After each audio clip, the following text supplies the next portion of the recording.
Bom, a Unodata é uma empresa especialista no assunto anti-spam. Nós somos os representantes aqui no Brasil de uma empresa canadense chamada Roaring Penguin e representamos e comercializamos o Kenit Anti-Spam. A Unodata atua no Brasil há 4 anos com esse produto e nesse período nós conseguimos já clientes importantes como a Stefanini de tecnologia, uma porção de provedores de internet, o Grupo André Maggi, Rede de Supermercado Condor, TV Cultura, entre muitos outros, né? Pequenas, médias empresas.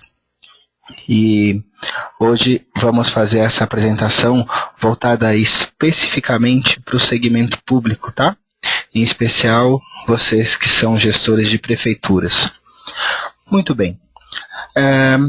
Falando então da questão anti-spam, veja, esse é um gráfico tirado agora de um servidor em produção, um servidor que tem aproximadamente 1000 usuários, tá?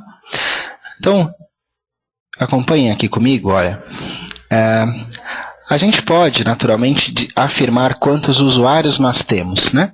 Mas nós não podemos afirmar nunca quantas mensagens recebemos ou processamos diariamente, porque existem picos, campanhas, por exemplo, como Copa do Mundo, Dia dos Pais, Dia das Mães, essas coisas sempre servem de brecha para que os spammers se utilizem desses assuntos para tentar burlar a inocência das pessoas, né? Hoje nós dizemos que o nosso produto é um anti-spam, antivírus e antifraude para servidor de correio. Porque o próprio conceito de spam mudou bastante de alguns anos para cá. Antigamente a gente falava de spam como o e-mail indesejado, né? A propaganda não solicitada. Mas hoje isso é absolutamente equivocado, porque só uma parte dos e-mails são propaganda, a outra, eu diria até a maioria, é a tentativa de burlar a inocência das pessoas, colocando lá um vírus, alguma coisa para roubar senha de banco principalmente. Essa, sem dúvida, é a grande ameaça que temos, é a segurança dos usuários finais, né?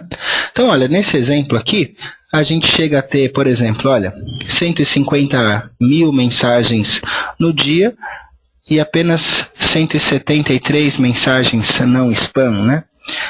Aqui, por exemplo, 208 mil mensagens e apenas 4.700 mensagens sendo consideradas boas. Ou seja, imaginem a economia de link que o filtro de anti-spam não te oferece. Imagina quanto o seu servidor de correio não deixou de trabalhar aqui, porque só processou aquelas 4.000 mensagens e não as 200.000, né? Então a nossa solução ela é instalada não no próprio servidor de correio, mas antes, né? Aqui nesse diagrama a gente pode perceber que eu tenho aqui uma ou duas máquinas trabalhando com a nossa aplicação instalada e vai filtrar, receber todo o tráfego da internet e entregar aqui para o servidor de correio apenas o que é bom, né? Então o esforço aqui é, sem dúvida nenhuma, muito menor. Muito bem, vamos lá, vamos falar das funcionalidades e do nosso conceito, tá? Então, a interface padrão da nossa solução é essa aqui, tá? Mas ela pode ser amplamente customizada, não só na questão cor, logotipo, mas se tiver aí um pessoal que cuida melhor de design, de web, pode até mudar o layout. Isso aqui é Apache, PHP, CSS, não é? Não tem segredos. Muito bem. Estando logado na interface, eu venho aqui em Preferências, Configurações de Perfil e vou passar para a nossa solução duas informações. A primeira dizendo a partir de quantos pontos a mensagem será spam. Então, no nosso exemplo aqui, 5 pontos.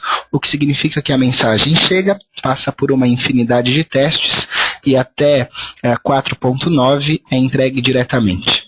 Depois, automaticamente rejeitar mensagens com pontuação superior a 15, o que significa que a partir de 15 pontos, estamos dizendo essa mensagem é sabidamente um spam, pode rejeitar diretamente. E aí, entre 5 e 15, nós criamos uma margem de segurança que nós chamamos de armadilha, né? E essa armadilha, ela vai separar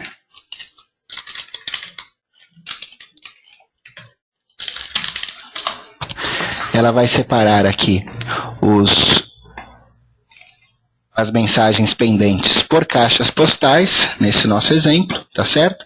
Então, eu tenho aqui 25 mensagens pendentes para o usuário header, né? Então, eu teria um perfil chamado Ricardo, @prefeitura.com.br, um outro chamado prefeito, enfim, as mensagens elas são separadas por caixas postais, tá? Aí eu vejo que o Fábio acabou de chegar. Fábio, boa tarde. Se você tiver alguma dúvida, eu posso depois esclarecer para você sem nenhum problema, tá bom? Muito bem. Depois, então, como eu dizia, as mensagens são separadas por caixas postais e eu teria aqui, nesse nosso exemplo, por exemplo, essa mensagem, vamos pegar uma mensagem com pontuação bem alta. Essa aqui, nesse caso, teve 11.4 pontos, né? Por que é que ela teve 11.4? Ô Sebastião, boa tarde. Estamos aqui com o Ricardo, o Daniel e o Fábio, além do Vinícius. Se tiver alguma dúvida, eu esclareço para você sem nenhum problema, tá certo? Vamos lá, então essa mensagem teve 11.4. 11.4 por quê? Bom, nós catamos aqui uma infinidade de características do cabeçalho da mensagem, né? Demos 5 pontos porque ela tem uma URL apontando para algo sabidamente spam dentro do nosso banco de dados, deu mais 1.1 porque a data está no passado, mais 0.6 porque só tem uma mensagem de HTML, uma imagem no corpo do HTML, e ainda catei todas as palavras do corpo da mensagem, comparamos com um banco de dados da nossa aplicação, que hoje tem quase 1,5 milhão de palavras diferentes, que se atualiza diariamente. Então, a soma dessas características aqui do cabeçalho, mais as características do conteúdo, é que deram para nós a pontuação de 11, né?